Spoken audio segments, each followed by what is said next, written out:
ಜೈ ಶ್ರೀರಾಮ್. ಎಲ್ಲರಿಗೂ ನಾನು ನಿಮ್ಮ ಕಲಾವಿದ.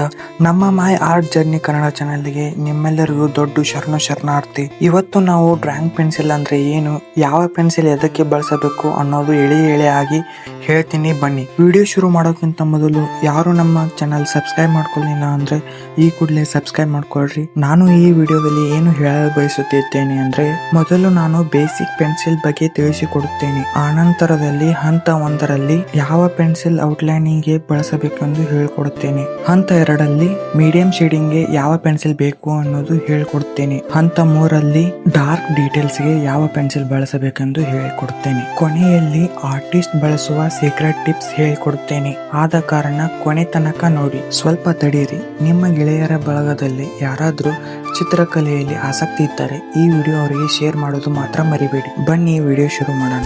ನೋಡ್ರಿ, ಅಂಗಡಿ ಹೋದ್ರ 10 ಪೆನ್ಸಿಲ್ ಕೊಡ್ತಾರ. ಅದರ ಮೇಲೆ ಸಣ್ಣ ಅಕ್ಷರದಲ್ಲಿ ಇರ್ತಾವ. ಅದನ್ನ ಮೊದಲು ಅರ್ಥ ಮಾಡ್ಕೊಳ್ರಿ. ನೀವು ನೋಡೇ ಇರ್ತೀರ, ಎಚ್ ಮತ್ತು ಬಿ ಅಂತ ಬರ್ದಿರ್ತಾರೆ. ಎಚ್ ಅಂದ್ರ ಏನು ಅಂತ ಹೇಳ್ತೀನಿ ಬರ್ರಿ. ಇದರ ತುದಿ ಗಟ್ಟಿ ಇರ್ತದ.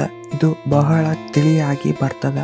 2H 4H ಅಂತ ನಂಬರ್ ಹೆಚ್ಚಾದಂಗ ಇನ್ನೂ ತಿಳಿ ಆಗ್ತದ. ಮತ್ತು ಬಿ ಪೆನ್ಸಿಲ್ ಬಗ್ಗೆ ತಿಳ್ಕೊಳ್ಳೋಣ ಬನ್ನಿ. ಇದರ ತುದಿ ಮಣ್ಣಿನ ಹಾಗೆ ಮೆತ್ತಗೆ ಇರ್ತದ. ಇದು ಮಸ್ತಾಗಿ ಕಪ್ಪಗೆ ಬೀಳ್ತದ. 2B ಹಿಡಿದು 10B ವರೆಗೆ ಇರ್ತಾವ. ನಂಬರ್ ದೊಡ್ಡದಾದಂಗ ಬಣ್ಣ ಇನ್ನೂ ಗಟ್ಟಿಯಾಗಿ ಕಪ್ಪಗೆ ಕಾಣ್ತದ. ನಿಮಗೆ ಎಚ್ ಅಂದ್ರೆ ಏನು, ಬಿ ಅಂದ್ರೆ ಗೊತ್ತಾಯ್ತು. ಆದರೆ HB ಪೆನ್ಸಿಲ್ ಅಂದ್ರೆ ಏನು ಗೊತ್ತಾ? ಇದು ಸಾಧಾರಣ ಪೆನ್ಸಿಲ್, ಲೈಟು ಅಲ್ಲ ಡಾರ್ಕು ಅಲ್ಲ. ಇದನ್ನು ಶಾಲೆಯ ಮಕ್ಕಳು ಬಳಸುತ್ತಾರೆ. ಇನ್ನು ಹಂತವಾಗಿ ಯಾವ ಪೆನ್ಸಿಲ್ ಎಲ್ಲಿ ಬಳಸಬೇಕೆಂದು ಹೇಳಿಕೊಡುತ್ತೇನೆ ಬನ್ನಿ. ಹಂತ 1, ಹಗುರವಾಗಿ ಆರಂಭ ಅಂದ್ರೆ ಔಟ್ಲೈನಿಂಗ್. ಯಾವುದೇ ಚಿತ್ರ ಬಿಡಿಸುವಾಗ ಮೊದಲು 2H ಅಥವಾ HB ಪೆನ್ಸಿಲ್ ತಗೋಬೇಕು. ಸುಮ್ಮನೆ ಹಗುರವಾಗಿ ಗೆರೆ ಎಳೆಯಿರಿ. ಯಾಕೆಂದ್ರೆ ಮೊದಲು ಲೈಟ್ ಆಗಿ ಬಿಡಿಸಿದ್ರೆ ತಪ್ಪು ಆದ್ರೆ ಅಳಿಸಲು ಸುಲಭ. ಮೊದಲೇ ಕಪ್ಪಗೆ ಗೀಚಿದ್ರೆ ಪೇಪರ್ ಹಾಳಾಗುತ್ತದೆ. ಇನ್ನು ಹಂತ 2, ರೂಪ ಕೊಡುವುದು ಅಂದ್ರೆ ಮೀಡಿಯಂ ಶೇಡಿಂಗ್. ಒಮ್ಮೆ ಚಿತ್ರ ಆಕಾರಕ್ಕೆ ಬಂದ ಮೇಲೆ ಅದಕ್ಕೆ ಸ್ವಲ್ಪ ಜೀವ ತುಂಬಬೇಕು. 2B ಅಥವಾ 4B ಪೆನ್ಸಿಲ್ ಬಳಸಿ. ಸ್ವಲ್ಪ ನೆರಳು ಅಂದ್ರೆ ಶಾಡೋ ಕೊಡಲಿಕ್ಕೆ ಇದು ಮಸ್ತಾಗಿ ಹೆಲ್ಪ್ ಮಾಡ್ತದ. ಕೊನೆಯಲ್ಲಿ ಹಂತ 3, ಫಿನಿಶಿಂಗ್ ಟಚ್ ಅಂದ್ರೆ ಡಾರ್ಕ್ ಡೀಟೇಲ್ಸ್. ಈಗ ಕಣ್ಣಿನ ಮೇಲೆ ಮತ್ತು ಕೂದಲ ಅಥವಾ ಬಹಳ ಕತ್ತಲೆ ಇರುವ ಕಡೆ ತೋರಿಸಬೇಕೆಂದ್ರೆ 6B ಅಥವಾ 8B ಪೆನ್ಸಿಲ್ ತಗೋರಿ. ಇದನ್ನ ಬಳಸಿದ್ರೆ ನಿಮ್ಮ ಚಿತ್ರಕ್ಕೆ ಒಟ್ಟಾರೆ ಮಸ್ತ್ ಕಳೆ ಬರ್ತದ ನೋಡ್ರಿ. ನೀವು ಇವು 6 ಪೆನ್ಸಿಲ್ ಬಳಸಿಕೊಂಡು ರಿಯಲಿಸ್ಟಿಕ್ ಚಿತ್ರವನ್ನು ಬಿಡಿಸಬಹುದು. ನನಗೊಂದು ಸಹಾಯ ಮಾಡುತ್ತೀರಾ?